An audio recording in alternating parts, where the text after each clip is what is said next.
Hi, I'm Sasha. I'm Tyler. We are individuals who live with severe mental illness, several. So we are making this video to educate and shed light on our lived experience, and then also hopefully continue the fight to end the stigma. We're also making this video for documentation purposes so that in the future we can check our progress with these mental illnesses and see what's different between now and then, and also learn tools that we can share with the community.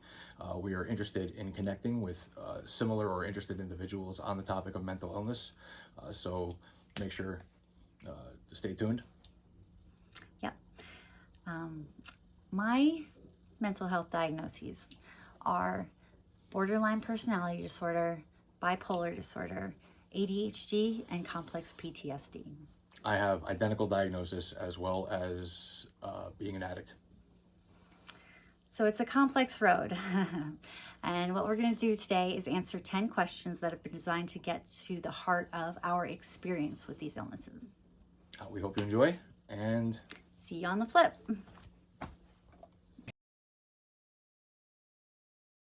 What was your first realization that your brain worked differently from others? So my first realization that my brain worked differently from others, I would say started in grade school. I read at a higher level than a lot of the kids in my class, and I spent a lot of my time alone in my bedroom reading. That was how I occupied my time, because a lot of the time my parents weren't home. And not having access to a large group of friends or that sort of thing. So spent a lot of time reading at very high levels, read really, really big books that adults were reading when I was 5 or 6 years old. That gave me the first clue, I would say, that I had a differently functioning brain. So those were the first symptoms you noticed? The first symptoms I noticed, and none of them were negative at that point. When did you start having negative symptoms? I would say negative symptoms started around my 7th grade year. I did really, really good in school until that point, when I replaced the need for validation from teachers and good grades with the wrong crowd, friends, girls, drugs, alcohol. I started having racing thoughts, and some of the ADHD symptoms started to manifest in a way that it was no longer viable to work towards me functioning regularly. It started to have deleterious effects on my ability to concentrate. And when were you diagnosed? I would say probably at the age of 13. Sounds about right to me. Hi, Sasha. Hi. Question number 1. Okay. What was your first realization that your brain worked differently from other people's? I distinctly remember in 5th grade that I told my teachers that my biological clock was broken, that I had a chemical imbalance that caused my biological clock not to work. So I was very aware that time was a different experience for me than other people. I struggled to be on time with things my whole life, but this was the first time probably I really recognized and put words to it, and that's what I said. And I wasn't diagnosed at that point. Nobody had even been thinking that I would be, so I don't think they really gave it a lot of attention, but I was describing exactly what was happening pretty much, just in my whatever my 5th grade brain could figure out, but that's what it was. The other thing I noticed, and I would say to my teachers as well, is that I felt like every time a word entered my brain, there were like 1,000 things that lit up with it. So the word, the concept, what it looks like, I have a picture of it in my mind. I have all the rhyming words, all the antonyms, all the synonyms, all the contexts that I've heard it in. It all comes rushing in with every single word or stimulus. So those are the first 2 things that I could actually put my finger on. Great. How do these disorders interact with each other for you? So for me, I think it's hard to differentiate, which of the disorders is the cause of some of the symptoms. A lot of them overlap. So for instance, anxiety is caused by ADHD and the racing thoughts, or the CPTSD. I have visceral reactions to my memories. So when I start thinking about things from the past, that could cause a whole bunch of different types of symptoms. My ability to concentrate is affected by all those things. So I think in a lot of ways, those are overlapping. Question number 2. How do these disorders interact with each other for you? Yeah, I know it's a lot. And yeah, it's hard to differentiate. I'm surprised they even could pull out all my disorders exactly like that. But for me, probably ADHD, I feel like, is the worst. Maybe that's not true anymore. BPD is a relatively recent diagnosis for me, and that's been really hard. The interaction, I would say, I really thought that a lot of these things that I was doing were because of ADHD. My short fuse, my impulsivity, spontaneity, sort of out of I think in different ways than other people do. But I can't do very, very, very simple things. All these things I thought were related to ADHD, but now I'm finding out that borderline personality disorder and PTSD can both cause these kinds of effects. So I think they all just play on each other and exacerbate one another. It's also common to have physical conditions when you have mental conditions. And one that I have is a condition called POTS, postural orthostatic tachycardia syndrome. So my mental health plays into my physical health as well. I could say with borderline specifically and bipolar, borderline can absolutely trigger the start of a manic episode. See, in borderline, usually you go up and down a lot faster. You sort of can have, manic and depressive states all in a day. It can change drastically. So sometimes when I'm in that state because of BPD, it continues longer than I would like it to. It continues for days and days and weeks, and that would be the bipolar picking it up as a manic episode. So it's complicated, but yeah, they all play well together, unfortunately. What's a common misconception about one of these disorders that really frustrates you? A common misconception for me, especially about ADHD, is that it's a disability. I think it's a superpower in a lot of ways. It has negative effects, but at the same time, my ability to process information is astounding to me, and some of the people I've seen who have the same disorder are likewise. So it's frustrating when people underestimate you I think because of the disorder? I think there's that. I think a lot of people see it as a disability, and there's a common misconception, that ADHD is not on the autism spectrum. So for me, as a younger person, I was diagnosed with Asperger's, as it was still a diagnosis at that point in time. But now it's just autism spectrum disorder. So yeah, I think specifically the ADHD is it's overdiagnosed and underestimated frequently. We have question number 3 now. What's a common misconception about one of these disorders that really frustrates you? Okay. Recently, being diagnosed with borderline personality disorder, people believe that it means that you're mean and vindictive and that you'll lie or that you'll manipulate them. It has a lot of stigma around it, when in reality it's based in just a terrifying fear of abandonment. So everything we do to try not to be abandoned or to try to lessen the severity of the feeling that's going to come if we are abandoned, that it can look and feel like pushing someone away, or being very angry. People often say to me that they don't feel like they live up to my expectations or standards. And I don't mean to do that. I get very impatient when people are trying to help me with things and they're slow. So it can seem very ungrateful. And I've had people just believe that I'm incredibly mean. And what they don't understand is that when the borderline personality takes over, I'm not even there. I'm not even a factor anymore. I can't remember what happens during them, and I can't control what happens during them. It's really, really scary to not be able to control. It's almost like a part of me can see what's happening, kind of like 2 seconds too late. So I'll in my mind, it'll even say like, don't call this person that name. But then it just comes out of my mouth without my control. So I really would like people to try to make an effort to understand that it's more than just being mean and being angry and being controlling and it's not narcissism. It's the opposite of narcissism. So I think a lot of people need to be more educated on it. I did when I first got the diagnosis. I didn't know much about it, but I'm learning. Really well said. How do your mental illnesses impact your relationship with others? That's a good one.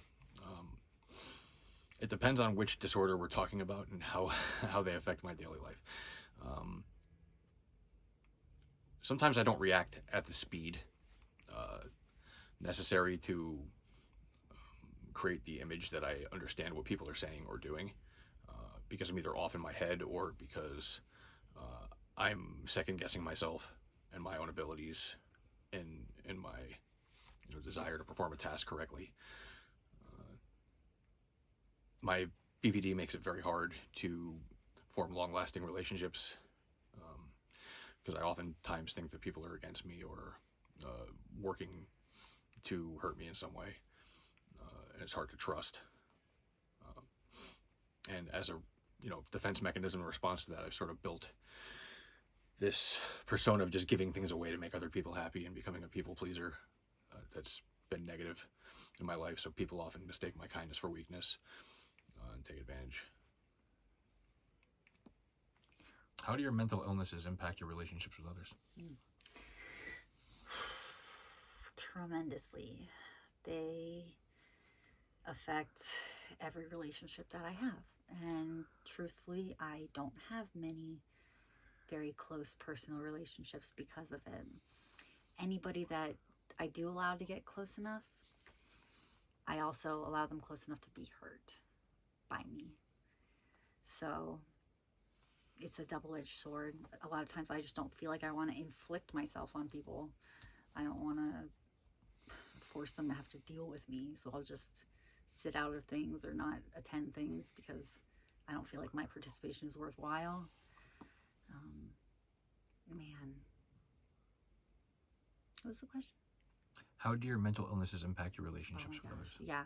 Okay, so when I really love somebody, they'll often get treated the worst because I have the most trust in them and I can be myself around them. And that means letting my mental illnesses run rampant a little bit. Because you can't, I can't suppress it all of the time. I can for a period of time, but if I've suppressed all day, then I need a chance to let it out. And of course, like things like early in the morning, late at night, you're not medicated quite yet, or your medications are wearing off, and you just can't always be in front of it. You can't. That's probably the most frustrating, worst part. Is that it's just very hard to get in front of. ADHD it's all hard to get in front of. And so then when the behaviors happen, it just looks like I'm irresponsible or mean. And gosh, relationships, even my relationships with my family are strained because of this. I've heard a lot, people don't want to be yelled at.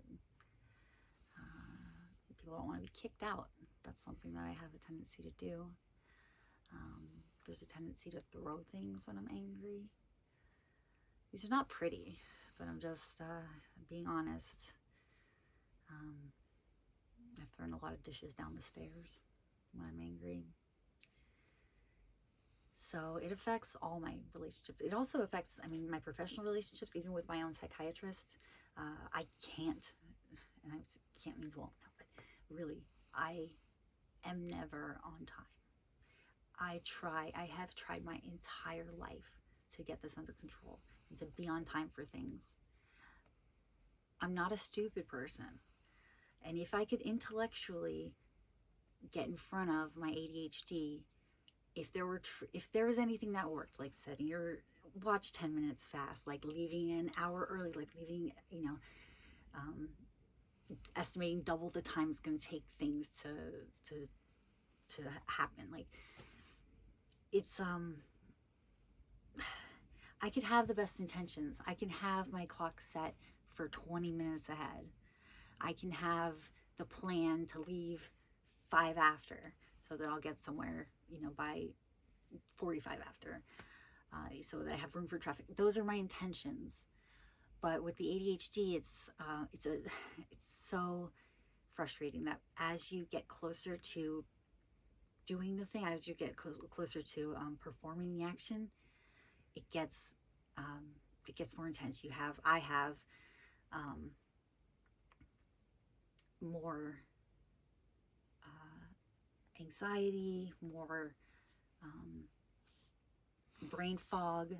Everything just sort of melds into a soup when I'm at that point that I know that I need to go if I'm going to be on time. And then it's things like, I can't find my keys now. Do I need to bring a drink? Did I put the dogs away? Did I feed them? Did I do this? Like, all these things that will get in my way. I'll say, oh, I need this. Wait, I need this. And then I'll go look for them. And it just is everything all the time. It's sad because it's Absolutely understood. Yeah. What's one moment where you realized your mental illness was really affecting your life? I would say specifically when I stopped taking the necessary medications and I see the chasm that it leaves in my life and my inability to function. Without stimulant medications like Adderall, I have a very, very hard time concentrating on anything for any extended period of time. And when I'm on it, I have the ability to separate my thoughts and, move progressively. What's one moment where you realized your mental illness was really affecting your life? I think the first time I really realized that I had some sort of mental illness, that there were problems with my brain, was when I got my first D in 7th grade in math class.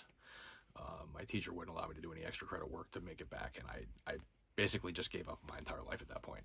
It became all-encompassing. It screwed with every aspect of my life. It affected my home life, it affected my school life, it affected my relationships with friends, and my ability to move forward. I became catatonic. So yeah, that was definitely a moment that affected me. One moment, this is question number 5. What's one moment where you realized your mental illness was really affecting your life? I've had a few salient moments. I wasn't diagnosed with ADHD until I was in graduate school. So I dealt with my ADHD myself up until then, with no medication, no support of knowing that that's what it was. So when, in school, in high school, I got in trouble for not attending my first class. I had absences in my first class about 75% of the time that I was in school. So that was one hurdle. It's always been hard getting places on time. Really hard, really, really hard. And believe me, I want to be there on time. I think so. Let me think of one moment. Oh, that's a hard question. It is a hard question. One particular moment that I realized that it was affecting my life. Well, since I've only recently, about 2 years ago, been diagnosed with BPD, borderline personality disorder.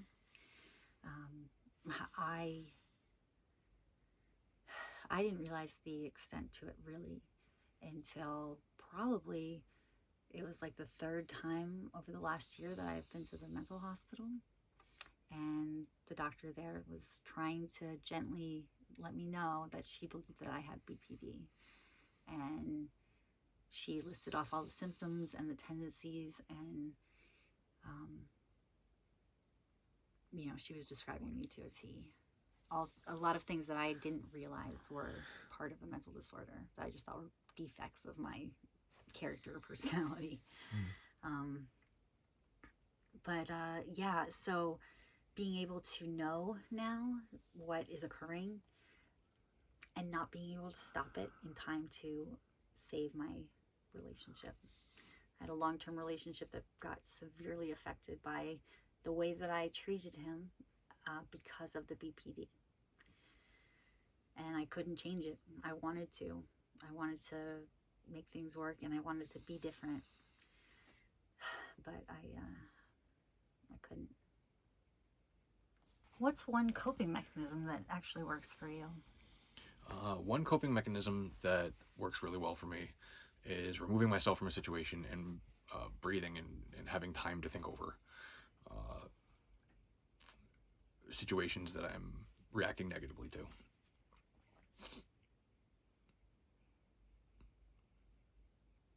So you leave a situation and then you do some deep breathing? Deep breathing is one thing that helps. Yeah. What happens when you do deep breathing? It slows down my blood pressure, I think, or lowers my blood pressure, and gives me time to consider how other people are feeling in a situation and what a better path forward might be. It allows me to come up with words without second guessing myself, and putting sentences together that make more sense to myself and others, instead of hyperactive, aggressive reactions. Number 6, what's one coping mechanism that actually works for you? Coping mechanisms. Okay, I have a few. I really like to meditate. I've done it since I was young. So meditation helps immensely. But what meditation does is gets my mind clear of everything. It just creates space in my mind. So mindfulness is really what's the useful component of meditation for me. And being mindful all the time, I hope it's possible, because I'd like to get there to where I can be so mindful that I don't trip over myself all the time. But I can meditate, and my breathing helps a lot with that. So breathing deeply in and out, relaxing all your muscles, all my muscles, relaxing my shoulders, my jaw, my eyes. I go through the whole body scan, relax everything. Then I have some space, and with that space I can readdress a problem and have a different perspective. So that's one of the only things that helps for me. What's something people do that makes your symptoms worse without realizing it? Telling me to calm down or asking me if I'm all right. Those two things make me very self-aware, and I begin having a visceral reaction. I start breathing heavy. I start not realizing it. I start biting my lip or playing with my hands or that sort of thing. It makes me very self-conscious. What's something people do that makes your symptoms worse without realizing it? Oh man. Gosh. I am reactive to a lot of things people do, and a lot of things that people do trigger symptoms in me. One thing can be making broad sweeping statements about who I am. So when somebody says you're mean, you're crazy, when generalizations on that are you're always mean, when I'm not. I'm a very kind person. I'm a kind, forgiving, generous, loving person. And I do really nice, good things for people a lot. But what they remember and what's the most impactful to them are the times when I'm not able to be. And I snap, and I go into my borderline personality, and I yell, and I say things that are true but are harsh. Um, if I had a nicer way of saying things, but when it's my borderline personality, it likes to be very direct with people, calling out every hidden feature of everything that they're thinking, feeling, and saying, because that's part of these conditions, is to be extremely tuned in to the emotions of another person. So gosh, people can really affect me. They really, really, really can affect me, even if they're just in a bad mood, even just them being grumpy, or them being nothing, being quiet and with no emotion and nothing to talk about, and things like that. That can trigger me. So it's very easy. I'm triggered by other people's emotions, other people's feelings, words, and then the thoughts that my brain sort of feeds to me all the time are very negative and are. What was the question?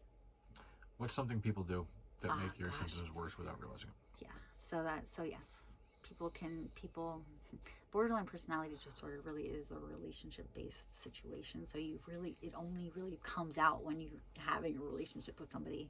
Of course, you have a million relationships, different kinds of relationships, so any of them can trigger it, but especially like a close love relationship, it's all packed in there because of the fear of abandonment, the tragic fear of abandonment, that comes in whenever you're getting close to a person, trying to. So I mostly stay isolated. I mostly stay I'm very much a homebody. I don't put myself in a lot of situations where there's a lot of people around. Even being in the grocery store, being around a lot of people can really overwhelm me in a really quick time period. Yeah. It's hard because you can't control other people. And all I can control partly is my own reaction. So I pray to be more tolerant. How do you handle emotional dysregulation or impulsivity? So that's actually very hard for me. On top of the mental illness, I have a traumatic brain injury that injured the part of my brain that releases norepinephrine and controls my aggression. So one thing I've figured out that works is if I can see something coming that might set me off impulsively, I use humor. I try to tell myself jokes that are relative to the situation, or try to find the irony or the humor in the situation. And that seems to work regularly for me, if I have time. Question number 8. How do you handle emotional dysregulation or impulsivity? Emotional dysregulation and impulsivity. I have been very impulsive in my life. I've done incredibly impulsive things. I've gotten married after knowing someone for 2 weeks. I've gone to a different state, different countries on a moment's notice. I went to Nicaragua. I bought the ticket 4 days before I went. It's almost like I can't do things unless they're impulsive. Things I want to do and things I intend to do are the things that I will not be able to do, because that's what the illnesses do, is they get in the way of what you're trying to do. So to me, sometimes the only way I really get things done is by impulsivity. Lately, I've had a little bit of a shopping issue, which is a common trait, BPD, and it's been difficult because I can rationalize things and make excuses for my behavior. I can say, oh, I need this, or I'll need this later. I can always make a case for my impulsivity usually, but that's what it is. And I wish that. Do I wish that it wasn't there? I like the impulsivity a little bit because it does allow me to be spontaneous, and it allows me to take advantage of opportunities that present themselves, unexpected opportunities, things like that. But man, emotional dysregulation and impulsivity, and they go together. And being emotionally dysregulated is hard.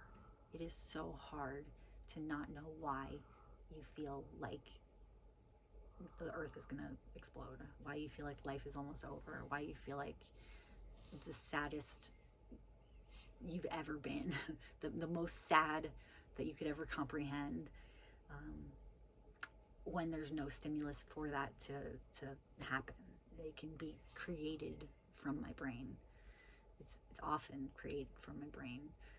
My brain lies to me all the time. It's not nice, and yeah, my worst enemy, I guess, and my only hope for salvation. So yeah, tough.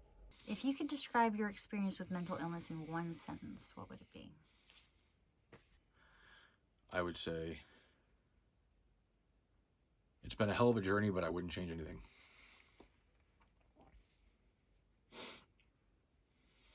If you could describe your experience with mental illness in one sentence, what would it be?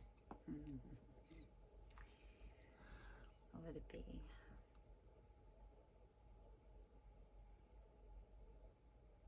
I'm on a roller coaster with no harness, and we're about to do a loop-de-loop. That would be my thoughts on that. It is a roller coaster. It's a journey. Every little part. Testing medications, trying all sorts of different medications, and then combinations of medications. You never know if something's going to work. If it starts working, it's good, but maybe you get a bad side effect later on. It's a roller coaster. It's figuring out a lot of things all the time. It's relying on professionals like psychiatrists and psychologists and therapists to. What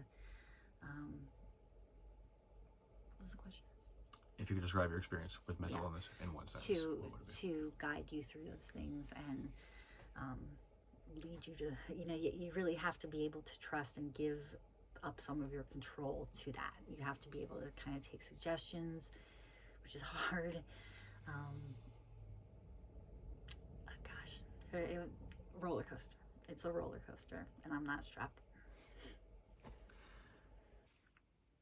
What do you wish people understood about living with these conditions? I wish people understood that a lot of times my intentions can be perceived as condescending or negative, and they're not. I'm deep in thought. I have no inner monologue, so it's hard for me to think the same way other people do. I wish people would have more patience and time and compassion when knowing what to expect from me. A lot of times, if given the chance, I can exceed their expectations.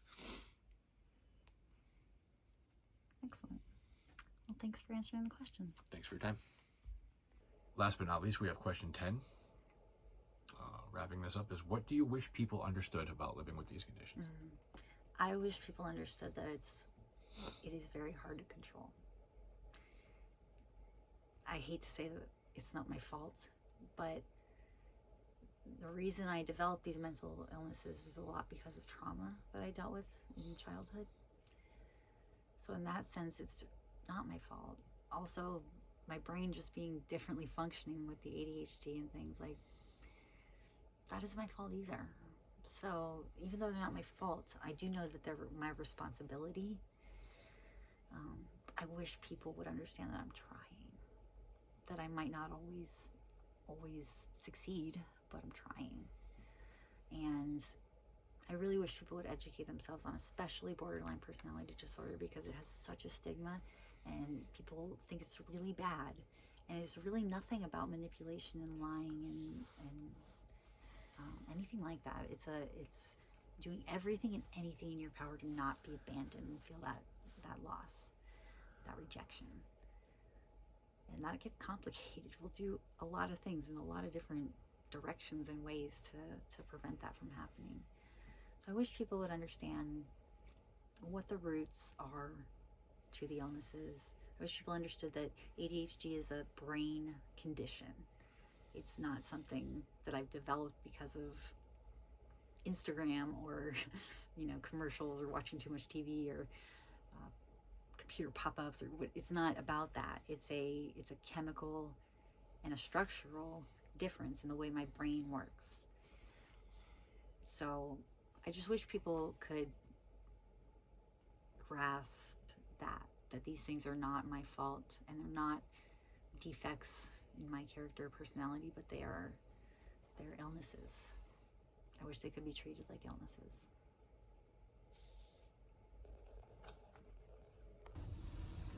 Well, that was insightful. It was for me. It was for me as well. Awesome. I hope it was insightful for you. This is going to be the first video in what we hope will be a series of continuing videos where we explore our mental illnesses and share our experience, strength, and hope with the community. Hopefully you guys can learn something, as well as maybe teach us something in the process. We appreciate your time. Please like, subscribe, and definitely leave us a comment, especially if you relate to this. If you have questions for us or comments, please leave us a comment. We'd love to hear from you. Thanks so much for watching, and we'll see you soon.